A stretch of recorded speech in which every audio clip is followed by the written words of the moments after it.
She was 74 years old, and her own children had taken the farm out from under her, and by the second week of that bitter autumn she was left with $11 folded into a handkerchief and a body too proud to beg. It was her son, Elias, and his wife who had drawn up the papers while she lay recovering from a fever, papers she signed in a haze of laudanum and trust, and by the time her fever broke, the deed to the only home she had ever known bore another family's name. With her $11, she walked 3 miles into the town of Millbrook Hollow and bought $4 a collapsed and forgotten homestead on the edge of the county, a place so ruined that even the auctioneer had laughed and called it worthless, a shack with a caved roof, and, behind it, a root cellar sealed shut for who knew how many years. Everyone told her she was a foolish old woman throwing away her last coins on a hole in the ground. But sealed beneath that broken earth was something that would not only save her, but would settle a debt the whole town had forgotten it owed. Settle in, and let us tell you the story of Adeline Marsh.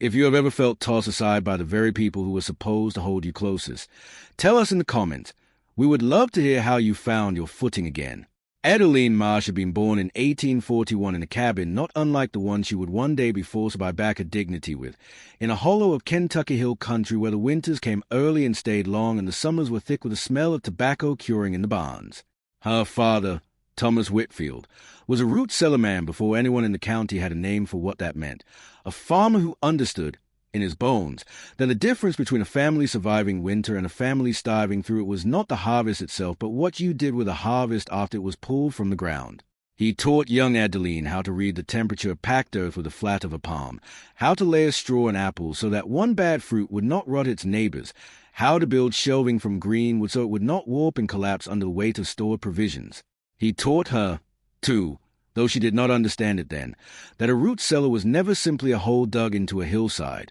It was a vault. It was where a family kept not only its food, but sometimes its secrets, its valuables, the things too precious to leave sitting in a house that might burn or be robbed. Old Thomas Whitfield had a saying, one Adeline carried with her the whole of her life: the ground remembers what people forget. She thought it was merely a farmer's proverb about the seasons. She would not understand its deeper truth until she was 74 years old and utterly alone. Her mother, Ruth, died when Adeline was 12, leaving her the only woman in a house of men, her father and 3 brothers, all of whom went on, in time, to scatter across the frontier the way young men did in those years, chasing land grants and railroad work and the persistent American promise that somewhere further west there was always more. Adeline alone stayed close to her father, and it was from him she learned not just the practical work of the cellar and the field, but a deeper philosophy that she would spend her whole life trying to live by, that nothing which still had use in it should be thrown away, that value was not always visible on the surface, that patience and care could resurrect what others had already pronounced dead. She married young, at 19, to a quiet, steady man named Caleb Marsh, a carpenter and sometime farmer, and together they built a life on 80 acres in what would become Millbrook Hollow, a modest but growing farming community organized loosely around a mill, a church, and a general store that also served as a post office. They raised 3 children there, Elias, the eldest, followed by 2 daughters, Sarah and Margaret, and for many years the Marsh farm was, by the standards of the Hollow, a picture of quiet prosperity. Caleb built the house himself, board by board, and Adeline ran the household with the same discipline her father had shown her, canning and preserving and, yes, keeping her own small root cellar behind the kitchen garden, though nothing so grand as what she would one day discover on the outskirts of town. It was during those years that Adeline also became known, in a modest way, throughout the Hollow for a particular gift. She could look at a ruined thing, a broken chair, a barn with a caved-in wall, a garden gone to weeds, and see, almost immediately, what it had once been and what it could be again. Neighbors brought her furniture that seemed beyond repair. She fixed cracked crockery with a patience that bordered on reverence. When the church roof partially collapsed in a windstorm the year Sarah turned 10, it was Adeline who organized the women of the congregation to salvage the sound timber rather than let the men simply burn the wreckage and start fresh, saving community nearly a season's worth of labor and expense. Waste is a sin against effort, she used to tell her children, because somebody, somewhere, worked hard to make a thing, and to throw it away without looking first is to spit on that labor. Her daughters absorbed this lesson and carried it with grace into their own adult lives. Her son Elias, It must be said honestly, absorbed something different from watching his mother's careful frugality, not the reverence for hard-won things, but an impatience with anything that did not shine, anything that required labor rather than simply appearing already finished, already valuable. Caleb died of a lung ailment in the winter of 1889, when Adeline was 48, and it was in the years of her widowhood, running the farm largely with Elias's help since her daughters had married and moved to neighboring counties, that the slow erosion of what she thought she understood about her family truly began, though she did not see it happening until it was already done. The fall came gradually, the way most terrible things do, disguised for a long while as ordinary misfortune. Elias married a woman named Cora Bell from the far side of the county, a woman with sharp opinions about what a farm ought to look like and an even sharper sense of what it ought to be worth in dollars rather than in years of labor and memory. For a time after the marriage, Adeline lived in the farmhouse alongside her son and daughter-in-law, an arrangement common enough for the era, and for a time it functioned tolerably, though Adeline began noticing small humiliations creeping into her days, Cora rearranging the kitchen Adeline had organized for 30 years, Cora suggesting, gently at first and then less so, that certain of Adeline's habits were old-fashioned, wasteful of time if not of goods, embarrassing to mention to visitors. The debts came next, though Adeline did not learn of their true scope until much later. Elias had borrowed against the farm to invest in a milling venture with a partner from Lexington, a venture that failed within 18 months, and rather than confess his failure to his mother, he had quietly continued borrowing, refinancing, papering over one debt with another, the way a man will paper over a crack in a wall rather than admit the foundation beneath it is failing. When the fever took Adeline in the late autumn of 1915, a serious influenza that kept her bedridden and half-conscious for nearly 3 weeks,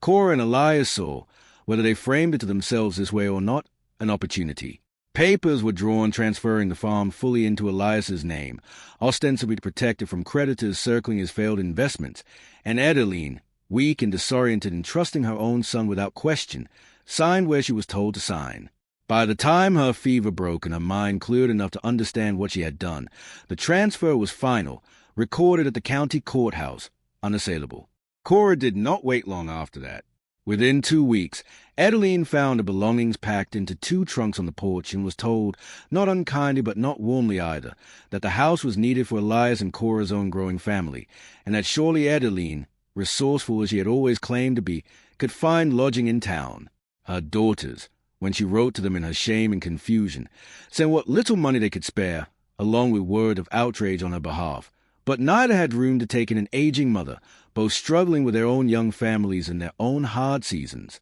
Adeline Marsh, at 74, found herself standing on the road outside the farm her husband had built with his own hands, holding 2 trunks and $11, with nowhere in the world that was, by law or by welcome, truly Hayes. She took a room for 2 nights at the boarding house run by a kind widow named Iris Bellamy, spending nearly a third of her remaining money simply to have 4 walls and a lock on the door while she thought. It was Iris who first mentioned, almost in passing, the old Soul place out past the Eastern Ridge, a homestead abandoned some 15 years earlier when the last of the Soul family had died out or moved on, nobody quite remembered which, and which the county had been trying to auction off for years to settle unpaid taxes, without success, because the shack itself had partially collapsed and the land was considered too rocky and poor for serious farming. Nobody wants it, Iris said, not unkindly. They practically give it away at the tax auctions. But Adeline, there's nothing there, just a broken-down shack and whatever's left of the old cellar.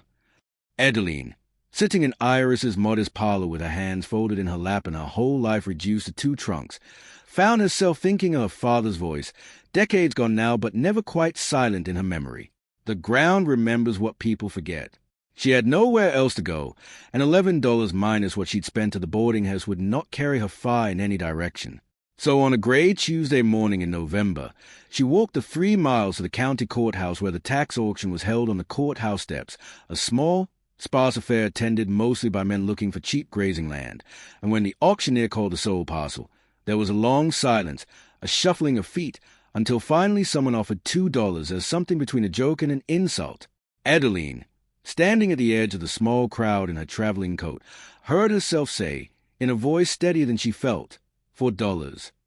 There was a ripple of surprised laughter, a few glances exchanged, the auctioneer's eyebrows lifting at the sight of an elderly woman bidding on a ruin, but no one raised against her, and within a minute the gavel fell, and the sole homestead, 22 acres, a collapsed shack, and whatever remained of a root cellar dug into the hillside behind it, belonged to Adeline Marsh for $4, leaving her with roughly $6.50 to her name, and the whole of a Kentucky winter ahead of her. She walked out to the property the following morning, carrying what tools she could borrow from Iris's late husband's shed, a hatchet, a shovel with a cracked handle, a lantern, and stood for a long while simply looking at what she had bought. The shack was worse than described. Really only half a structure now, one wall entirely fallen, the roof caved in over what had likely once been a sleeping loft, brambles, and sumac grown up thick through the floorboards as though the earth itself were reclaiming the space one patient season at a time. But it was a cellar door, set into the hillside behind the ruined shack, that drew her eye and held it. It was a proper root cellar door, heavier and more carefully built than the shack itself seemed to warrant, hewn from oak planks banded with iron that had rusted but not entirely rotted through, set into a stone-lined entrance that spoke of a builder who had taken this particular structure far more seriously than the house above it. The door was swollen shut with 15 years of damp and disuse, and it took Adeline the better part of 2 hours, working the hatchet blade into the seam and levering with the strength born of a lifetime of hard labor, before the door groaned and gave and swung inward on hinges that shrieked with protest. The smell that rose to meet her was not, as she had braced herself to expect, the smell of rotten mold and dead things. It was a dry, mineral smell of undisturbed earth, cool and strangely clean, and when she lowered her lantern into the darkness, she saw a cellar built with craftsmanship far exceeding anything the ramshackle house above it suggested. Stone walls fitted with real skill, shelving built into the earth itself rather than simply propped against it, and at the back, half buried under 15 years of settled dust and a fall of loose earth from a small ceiling collapse, the corner of something that was unmistakably not stone, not earth, but wood, a chest or a trunk, sealed shut and waiting. It took her 3 more days of careful digging, working alone with a borrowed shovel in her bare, blistered hands when the shovel proved too clumsy for the delicate work, to fully uncover what lay buried in that back corner. It was not 1 chest but 2, along with a smaller iron strong box wedged between them, all 3 positioned with clear, deliberate intention rather than the careless burial of someone in a hurry, and beside them, wrapped in oilcloth that had somehow kept the damp at bay across 15 years or more, was a leather-bound ledger and a bundle of letters tied with twine gone brittle as old bone. Adeline sat back on her heels in the cold cellar, her lantern guttering low, and understood with a certainty that raised the hair on her arms that she had not simply bought a worthless ruin for $4 desperate dollars. She had bought a vault that someone, once, had gone to enormous trouble to seal and hide and leave behind, and that no one, not the county, not the auctioneer, not 15 years of curious neighbors and land-hungry farmers, had ever thought to look for. She did not open the chest that first evening, her hands too raw and her strength too spent, but she did untie the bundle of letters with the greatest care, and reading them by lantern light in the ruined shack above, wrapped in every blanket she owned against the cold, she began to understand the shape of the mystery she had stumbled into. The letters were addressed to a man named Josiah Soule, and they spanned a period of nearly 6 years, from 1893 to 1899, written in a woman's careful hand and signed only with the initial M. They spoke, in the guarded, careful language of people who feared their correspondence might be read by unfriendly eyes, of money owed and money hidden, of a debt that a man named Garrett Thorne, a name that meant nothing yet to Adeline but soon would mean everything, had refused honor after Josiah Soule had done him what the letters called the greatest service a man can do another and asked for nothing but fairness in return. The letters grew increasingly urgent across their span, speaking of Josiah's failing health, of his fear that Thorne's family, grown wealthy and influential in the county in the years since, would simply wait him out, would let time erase a debt the way time erases so many inconvenient truths, and of Josiah's determination that the proof of what Thorne owed, and to whom, would survive him even if his own strength did not. The final letter, dated just months before county records showed Josiah Soule had died, contained a single line that Adeline read 3 times by the guttering lantern light. The ground remembers M, even when men choose to forget. I have made certain of that. The ledger, when she finally worked up the courage and the strength to pry open the smaller iron strong box 2 days later, told the fuller story, though it took her the better part of a week, reading by lantern light each evening after exhausting herself on the practical work of making the shack barely livable, to piece together its full meaning. Josiah Soule, it emerged, had in the 1870s discovered a substantial vein of high-grade coal on land that at the time belonged jointly to himself and a business partner, a young, ambitious man named Garrett Thorne, who would go on to become one of the wealthiest and most respected figures in the county, founder of the Thorne Mining Company, benefactor of the very courthouse where Adeline had bid her $4, a man whose grandson, it happened, now sat as the county's tax assessor in whose family name graced the front of the bank in town. The ledger, in Josiah's own meticulous hand, documented an agreement between the two young partners, that Thorne, who had the capital and the connections to develop the mine while Josiah did not, would develop it and share the profits equally, with Josiah's portion to be paid annually. For the first 3 years, Thorne had paid faithfully. Then, as the mine's profits grew and Thorne's ambitions grew alongside them, the payments had first slowed, then become sporadic, then stopped altogether, with Thorne insisting, falsely, the ledger's careful accounting made clear that the original agreement had only ever entitled Josiah to a one-time payment already rendered, that Josiah's continued claims were the delusions of an old man's fading memory or, worse, outright extortion. Josiah, lacking the money for a protracted legal fight against a man who now controlled the county bank and much of its political machinery, had instead spent his final years doing something quieter and, in its way, more powerful, documenting everything, preserving every payment receipt and every letter and every witness account he could gather, and sealing it all away in the one place he was certain no Thorne would ever think to look, beneath the floor of a root cellar on a worthless scrap of land nobody wanted, waiting for someone, someday, with patience enough and honesty enough to find it and finish what he could not. Adeline understood, sitting alone in that cold and ruined shack with the whole weight of another family's stolen just as suddenly resting in her raw and blistered hands, that she now held something far more dangerous than mere old paper. She held proof, dates, figures, witness names, even a formal partnership agreement bearing both men's signatures, that the Thorne family fortune, the fortune that had built the bank and funded the courthouse and made the Thorne name synonymous throughout the county with respectability and civic generosity, rested at its foundation on a debt deliberately, coldly, and knowingly unpaid to a poorer man for over 3 decades. And she understood something else, more slowly, as the days passed, and she began cautiously asking around town about the Soule family's history, careful never to reveal what she had found, that M,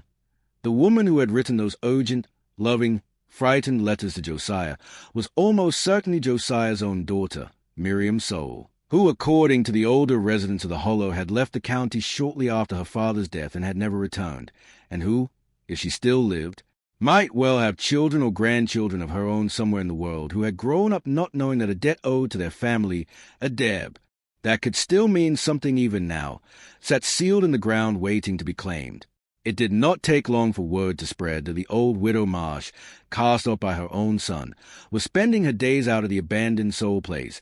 and it took even less time for that word to reach the ears of Garrett Thorne III, the mining founder's grandson, now the county's tax assessor, and a man who had inherited not only his grandfather's fortune, but, it seemed, a considerable measure of his grandfather's instinct for protecting it. He came to see her himself on a cold December afternoon, arriving in a fine buggy that looked absurdly out of place on the rutted track leading to the Soule property, dressed in a wool coat that likely cost more than Adeline's entire life's possessions combined, and he was, at first, all courtesy and concern, worried, he said, for an elderly woman living alone in such a dangerous, half-collapsed structure, offering to buy the worthless land back from her at a generous price, $20, more money than she had seen in one place in years, simply to spare her the hardship of the winter ahead. Adeline, who had spent the better part of 2 weeks now studying Josiah Soule's careful ledger by lantern light, understood immediately what this visit truly was, and she found, to her own quiet surprise,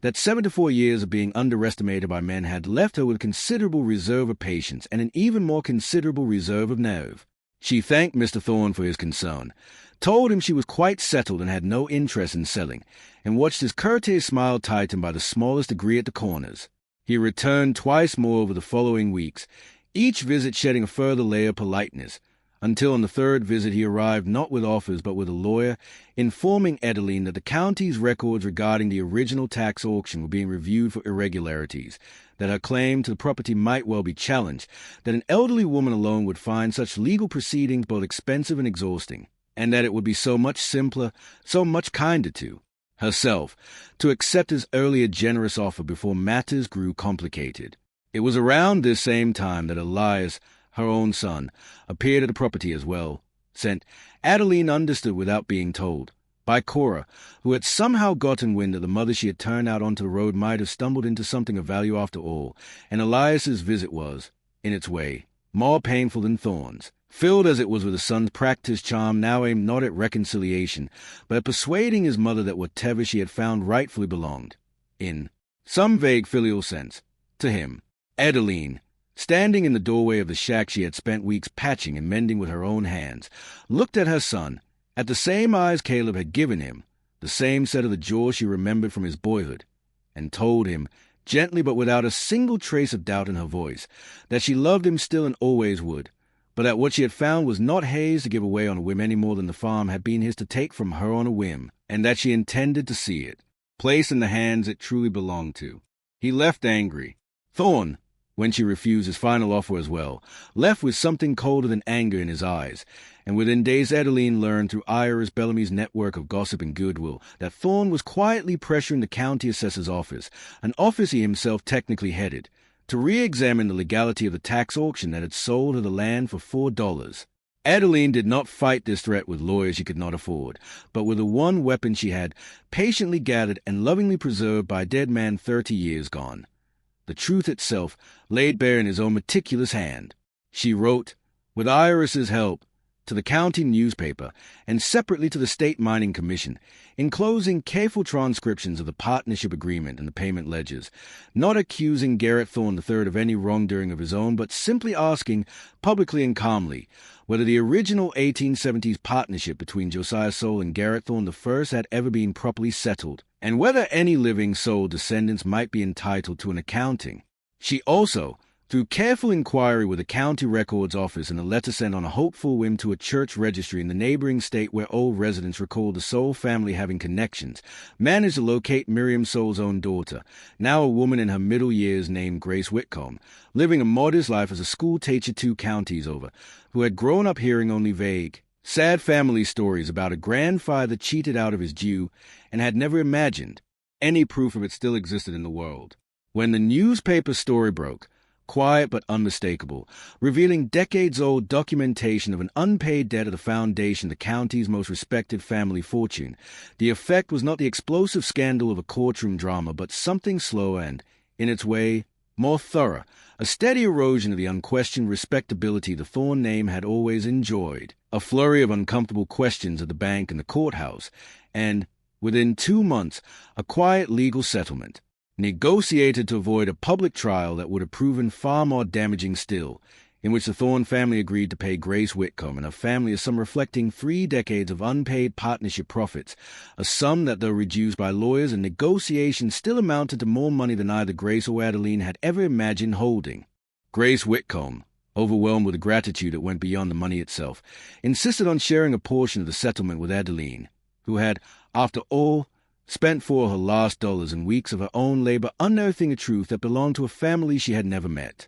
Adeline accepted only enough to properly rebuild the shack into a small, sound cottage and to establish a modest but sufficient independence for her remaining years, insisting the greater share belonged rightfully to the Soule descendants. And in a final quiet act that the whole of Millbrook Hollow would speak of for years afterward with a kind of reverent astonishment, Adeline used a further portion of what she was given not for herself at all, but to establish a small community fund at the very bank whose reputation had just been so shaken, a fund specifically intended to help elderly widows and displaced women of the county secure modest, dignified housing rather than face what she herself had so nearly faced, a fund the town, without any prompting from her, came to call simply the Marsh provision. As for Elias, no dramatic punishment befell him, no lightning struck the farm he had taken.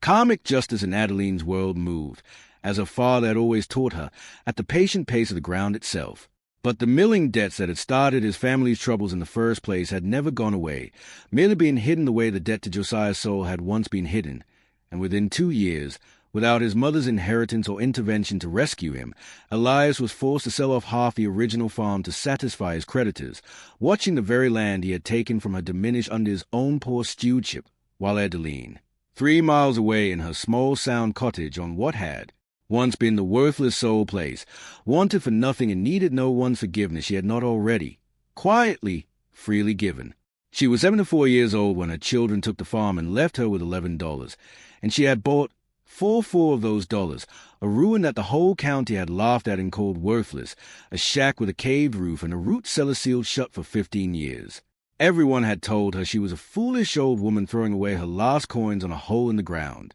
But she had remembered, in that moment of humiliation and desperation, a truth her father had planted in a decade before she ever had need of it, that the ground remembers what people forget, that value does not announce itself on the surface, that patience and honest labor can resurrect what the world has already pronounced dead. Adeline Marsh did not set out to find buried treasure. She set out only to survive one more winter with what dignity she had left, and in doing so she uncovered debt owed to a family who had waited 30 years without knowing help was coming, and she restored, quietly and without asking credit for it, a small measure of justice to a corner of the world that had long ago decided such justice was no longer possible. That, in the end, was a truth the root cellar had kept safe all those years, not merely papers in a dead man's careful hand, but proof that nothing honest and patiently done is ever truly wasted, however long it waits in the dark for someone willing to dig. Thank you for spending this time with us and with Adeline Marsh, a woman who was cast aside and found, in the very last place anyone thought to look,